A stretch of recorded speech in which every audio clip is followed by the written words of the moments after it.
So I want to talk about cast iron cooking. All right. I've done a lot of cast iron recipes. Not just steak cooking. No, Dutch oven is my friend.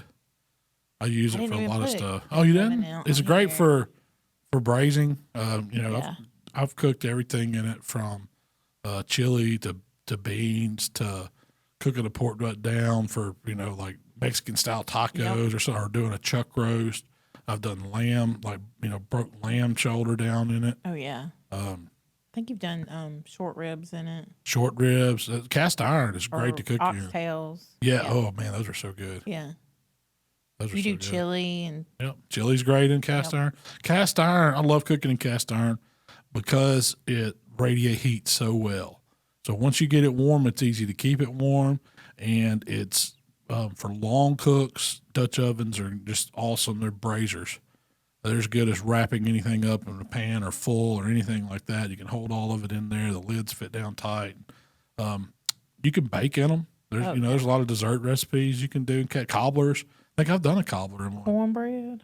Yeah, you can make cornbread in it. You cannot make good cornbread. I can't make cornbread unless it's in an iron skillet. It's got to be. My same old iron skillet. Now, I probably should have me a designated cornbread skillet, but that iron skillet's the one my mama gave me, and I use it for everything. And as long as you keep a good seasoning on it, cast iron's about taking care of it, cooking in it, and taking care of it. I agree. And that don't mean putting it in the dishwasher or getting it too wet and soaping it too much. It's about cleaning it out after you use it and drying it back out, get a little oil in it, throwing it back in the oven or on the grill, and letting that oil heat up, get down in those pores and create that coating on it for you.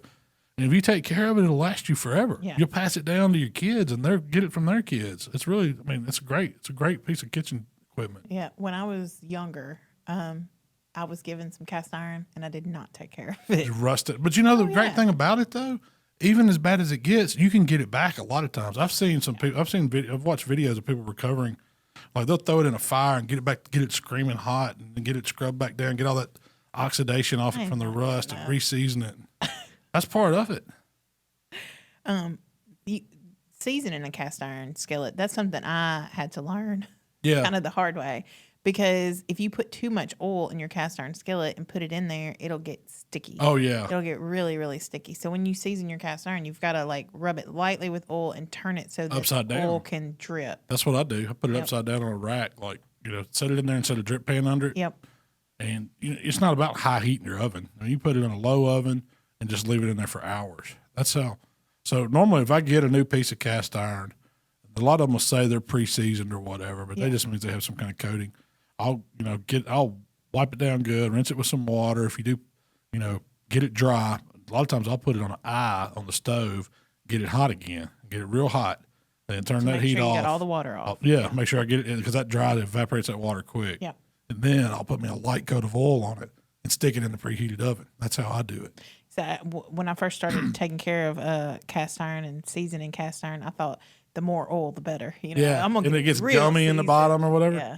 The best thing for it to me is cooking it. Cook some hamburgers. Cook. Anything you can cook like that that's got fat in it that's going to cook now makes it great. It really does. Yeah, sausage. I've got one a Dutch oven that I fry fish in or fry hot wings in or whatever. And that one's seasoned so well because I've had hot oil in it the whole time. When I get through with it, I pour that oil out. I wipe it out real good, get any crumbs or anything that's off of it.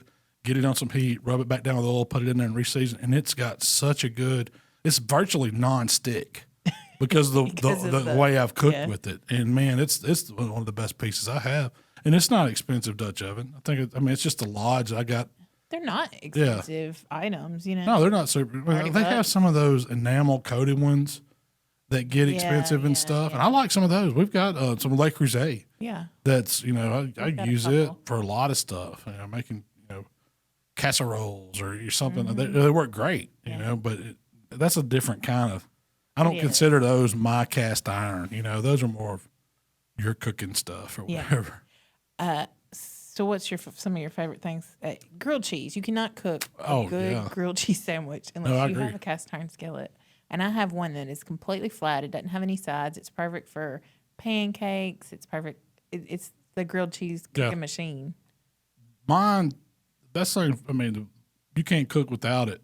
Biscuits and cornbread. You like doing your biscuits. I love biscuits in my mama's cast iron skillet. That's how she's done them. That's how I learned to do them. Cornbread's the same way. Cook it in cast iron. These people that put them in square baking pans or biscuits laid out on a flat cookie sheet or whatever, you can have all that. They need cast iron to get that good crust. Some big cat head biscuits make them blow up. A lot of people fry chicken. Yeah, a lot of people fry chicken in cast iron. Kind of like what you're saying. If I'm cooking fish indoors, it's always in cast iron. Unless, if I'm cooking fish out for a bunch of people outside, I'll use the big fish cooker. I use mine for Brussels sprouts a lot of times because you get a really good crunch on your Brussels sprouts. Throw a little bacon in there and get a little grease going and some onions and Brussels sprouts. I'm trying to think of something else that's really great with cast iron. I have one that is baked beans. I mean, I do those in cast iron all the time. If I'm cooking if it's not like for a crowd, like catering style, I'm always cooking my beans in cast iron. But catering style, I do them in metal pans. But it's because of the quantity. Do you feel that the cast iron gives food flavor? I feel like it does with cornbread and grilled cheese and stuff. They say that if you're low on iron, you should cook in cast iron because some of it transfers over to the food. Oh, really? So I don't know if it flavor. I mean, really? I know that it browns it better. You get better browning, and which a lot of times browning's flavor, as long as you don't burn it. Yeah, exactly. And so that helps. Yeah. So that might be what it is. It's the browning effect. Because I don't know if it, you could tell something. Oh, this was cooked in cast iron. This was cornbread. You could. Yeah, and grilled cheese. I feel like you could. You can have one of those George Foreman style grilled cheese cookers where it made the pocket or whatever. No. I always wanted one. Oh, no, my grandmother did. I thought they were the best things ever. It's like a little pocket. Yeah. And it would squish it down and make almost like 4 triangles. Mm-hmm. Yeah. I never had one. Heck yeah. Waffle irons, they're cast iron. Oh, one of my favorite cast iron things I had growing up was my mom had this cornbread stick piece of cast iron. And it would make these little sticks of cornbread. You pour it in there. And they'd come out and they'd have the little edges look like corn on the cob. Man, they were so good. I know, because of the crunch. Yep, it got its surface area. It made so much surface area. You had it all the way around. It made little. Did y'all have those? Tubes. Yeah, everybody. I've seen that.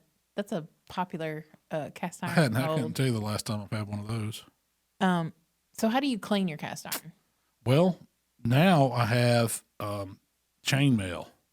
And if you think of like the knights, Yeah. King Arthur style knights wearing the chainmail. That's kind of what it's like, a piece of that. Like if they cut off some of his sleeve or something. But it's just a little piece of chainmail. You put in there and you rub it around and it cleans it. You can put a little coarse salt in there, like some kosher salt, and you just rub it around. You don't have to put any kind of chemical or cleaner or soap or anything like that in there.